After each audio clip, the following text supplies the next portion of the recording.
এই বিষয়ে আলাপে অনলাইনে যুক্ত হচ্ছেন বিডিআর সদস্যদের আইনজীবী অ্যাডভোকেট আমিনুল ইসলাম। যাচ্ছি তার কাছে। স্বাগত জানাচ্ছি আপনাকে।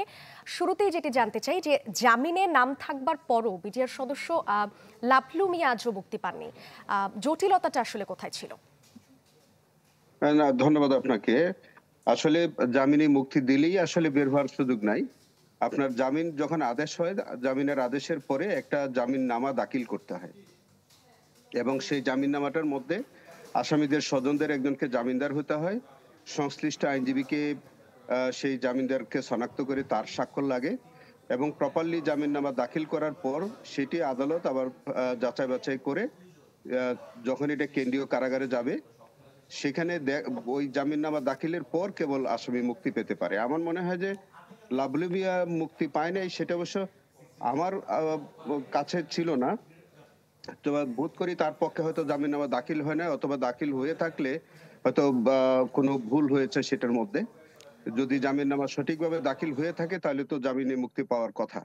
এবং অ্যাডভোকেট আমার মনে আমিনুল হয় যে ইসলাম, যদি জামিনের শুনানি শেষে বলা হয়েছিল যে ২ শতাধিক সদস্য মুক্তি পেতে পারে, কিন্তু আজকে আমরা দেখলাম ১৬৮ জন মুক্তি পেয়েছে। তো বাকিদের বিষয়ে ফয়সালাটা কবে হতে পারে? না, এটা আদালত কিন্তু আদেশে ১৭৮ জনকে মুক্তি দিয়েছেন।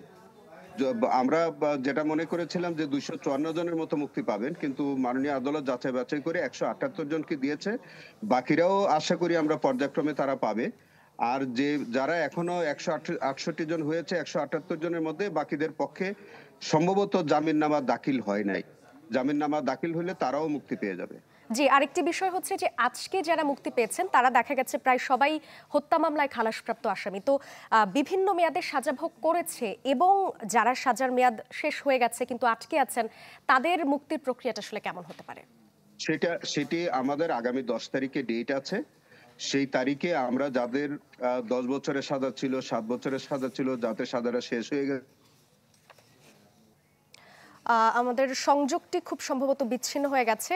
আমাদের সঙ্গে যুক্ত হয়েছিলেন বিডিআর সদস্যদের আইনজীবী অ্যাডভোকেট আমিনুল ইসলাম। আমরা আমিনুল ইসলামের সঙ্গে আবারও যুক্ত হব। তিনি আছেন আমাদের সঙ্গে। জি, আমিনুল ইসলাম। হ্যাঁ, যেটা বলছি যে আপনি যেটা জানতে চেয়েছিলেন সেটা হচ্ছে যে যারা বিভিন্ন মেয়াদের সাজা ছিল, যেমন ১০ বছর পর্যন্ত তাদের সাজাটা শেষ হয়ে গেছে। সেই সাজাপ্রাপ্ত যারা ১০ বছর সাজা শেষ হয়ে গেছে তাদের পক্ষে আগামী ১০ তারিখে আমরা জামিন আবার চাইবো তাদের পক্ষে, এবং আমরা আশা করি যে তাদের পক্ষেও জামিন হয়ে যাবে এবং তারা পর্যায়ক্রমে মুক্তি পাবেন।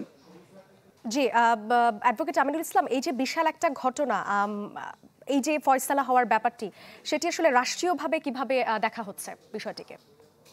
না, রাষ্ট্রীয়ভাবে দেখার বিষয়টা তো আমি আসলে অ্যাডভোকেট আমিনুল ইসলাম আমাদের সঙ্গে যুক্ত ছিলেন। তিনি বিডিআর সদস্যদের আইনজীবী।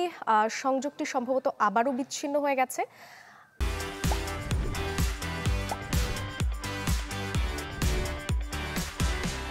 হ্যাঁ, যেটা বলছি যে রাষ্ট্র কিন্তু কেবল বাদী পক্ষের জন্য নয়। রাষ্ট্র কিন্তু আসামি পক্ষের জন্য, রাষ্ট্র কিন্তু বাদী পক্ষের জন্য। যারা নির্দোষ তাদের পক্ষেও কিন্তু রাষ্ট্র। তো সেই কারণে আজকে যারা নিরপরাধ মানুষ জামিনে মুক্তি পেয়েছে, নিশ্চয়ই এটি রাষ্ট্রের কল্যাণই হয়েছে, এবং আমরা প্রত্যাশা করি যে বিচার বিভাগের স্বাধীনতা এবং ন্যায় বিচার, আইনের শাসন প্রতিষ্ঠিত হলে সমাজে তারা পর্যায়ক্রমে এরকম নিরাপদ ব্যক্তি অহেতুক বিনা বিচারে দীর্ঘদিন জেল হাজত ভবিষ্যতে আর হবে না, এবং যারা এখনো জেল হাজতে আটক আছে তারাও পর্যায়ক্রমে মুক্তি পাবেন, এই প্রত্যাশা আমরা রাষ্ট্রের কাছে করি। আচ্ছা, আমিনুল ইসলাম, এই যে ভুল বশত বা ভুল কারণে যে তাদেরকে আটকে রাখা হয়েছিল, সেজন্য কি আসলে কোনো ধরনের ক্ষতিপূরণ তাদেরকে দেয়া হবে? দেখেন, এইটা তো আসলে ন্যায্য বক্তব্য যে আসলে দীর্ঘদিন যাবৎ যদি একটা নিরপরাধ মানুষকে আটক রাখা হয় সেক্ষেত্রে তো তারা একটা ন্যায্য দাবি করতে পারে। তবে আমাদের সমাজে বা রাষ্ট্রের প্রেক্ষাপটে আমাদের দেশে এর চর্চা নাই বললেই চলে। যে কেউ যদি নিরপরাধ মানুষ হয়, অহেতুক মিথ্যা মামলার আসামি হয়, দীর্ঘ হাজতবাস করে, তাদেরকে ক্ষতিপূরণ দেওয়ার আসলে কোনো এক্সারসাইজ আমাদের দেশে নাই বললেই চলে। জি, আপনাকে তবে অনেক আমরা ধন্যবাদ। প্রত্যাশা করি এই বিষয়ে আমার মনে হয় যে একটা উপযুক্ত আইন হওয়া উচিত।